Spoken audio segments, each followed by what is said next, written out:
Happy Sabbath. Last week we talked about lung cancer. We spent some time talking about diagnosis and treatments and how to hopefully detect lung cancer early. This morning we'll be talking about a few questions that came up last week, and hopefully we can shed some more light on some gaps in things that might have come up. So let's see.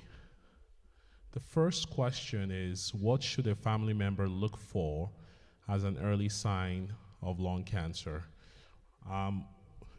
Unfortunately, there aren't any direct signs to diagnose lung cancer in symptoms. We talked about being short of breath, shortness of breath that doesn't go away and it's not caused by a heart disease, coughing that doesn't get better, weight loss, coughing up blood specifically, having swollen lymph nodes, chest pain, or shoulder pain. Most of these symptoms are due to either a specific type of lung cancer or lung cancer that has grown into specific areas where pain or some of those symptoms can actually develop. Unfortunately, those are signs of slightly more advanced stage lung cancer, except for a couple of cases where it's actually a very mild form of lung cancer in the case of coughing up blood. How old does let's see, next question, how old can a CAT scan be to still be considered valid? This depends on what the CAT scan is being used for. For low-dose screening for people who are high risk of having lung cancer, it's recommended to be done yearly. There are patients where you would have a CAT scan in 1 year and it's normal, and the following year you would find a 2-centimeter nodule. So this is why it's important to get a CAT scan yearly if you're at risk of having lung cancer. This recommendation came about because about 20 to 30 years ago, there was a study that was done between patients that had no screening or chest x-rays and CT scans, and it was found that those had CT scans. There was actually significant decrease in people that actually died in that group, just because they could detect lung cancer in them a lot sooner. How does smoking or exposure cause lung cancer? This is a very good, important question. Remember that the lung is one of the organs that's exposed to the outside environment constantly.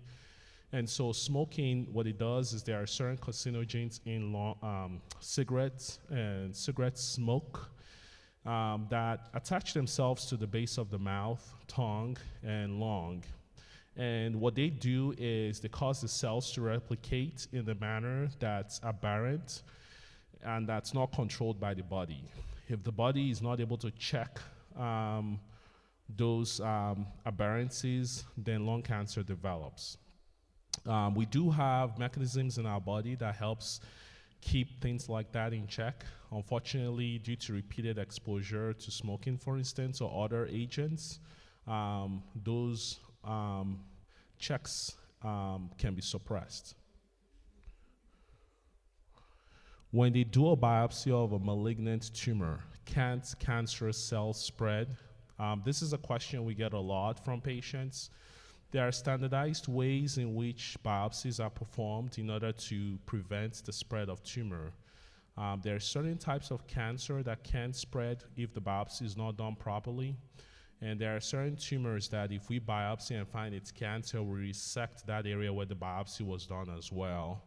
But to speak specifically about lung cancer, the answer is no. All the methods in which we have to biopsy lung cancer, whether it's surgery, whether it's a bronchoscopy, whether it's a needle through the chest, will not spread the lung cancer. What is the best prevention for lung cancer? It's decreasing the exposure to the things that cause lung cancer, either primary or secondhand smoking. We talked about some of the agents last week. coal miners, diesel, medical problems like COPD. Unfortunately, one risk factor that you cannot change is family. So family history of lung cancer or certain other cancers that increases the chance for lung cancer cannot be changed, so they cannot be prevented.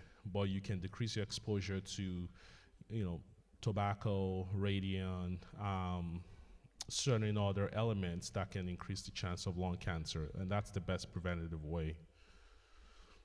What is the life expectancy of someone who is diagnosed with lung cancer? This is a good question. It depends on the type of lung cancer and the stage of lung cancer. For instance, the 5-year survival for non-small cell lung cancer, for instance, is in the 90 percentile. Sorry, 90%. So a lot of those patients, if they undergo a diagnosis early and treatment early, over 90 to 95% are alive after 5 years. We determine most of those patients cured after we resect their lung cancer because of this reason. So it means they are more likely to die of something else that, in 5 years than it is to die of cancer coming back. It is important to also know that when people have had lung cancer once, their chance of having a second lung cancer is also high. So you can have people present with 2 different lung cancers at the same time. And some of those cases, you can cure them of the 2 lung cancers at the same time. And we have ways to know if it's 2 different lung cancers or if it's one lung cancer that spread to the other side. Do you see lung cancer in non-smokers or those without smoking exposure? The answer is yes. There are people without any history of any of the risk factors that I've talked about. They've never been coal miners. They've never been exposed to diesel significantly. They don't have a family history of lung cancer. They've never smoked. They've never been with someone that smoked. And they develop lung cancer sometimes as early as the 30s, sometimes as early as their 40s. Unfortunately, those patients are either detected incidentally, which means they got a chest x-ray for a different reason and we found them to have lung cancer, or until they present with symptoms. So it is important to know that despite the fact that I spend a lot of time talking about smoking, it is not the only way people can get lung cancer. It can be a spontaneous cancer. How soon after diagnosis do you perform surgery for lung cancer? I think it depends on the stage of the lung cancer. Most early stage lung cancers, between diagnosis and treatment, my personal feeling is I try to get those patients to the operating room within 2 weeks to 3 weeks of when they see me for the first time. And I know most surgeons are of this mindset as well. There are certain tests we have to get before putting someone through that operation, but those tests can be done within a week or a week and a half. I cannot overemphasize the importance of doing surgery in people that need surgery very early. There are certain lung cancers that can stay without growing for 2 years. But there are cancers that will double. There are lung cancers that will double within 2 months. And I've seen both ends of the spectrum. So it's important to get patients to treatment as soon as possible. That's the end of the Q&A. I think we might have a couple of minutes if anyone has any dying questions to ask me about lung cancer. Okay, thank you. Happy Sabbath.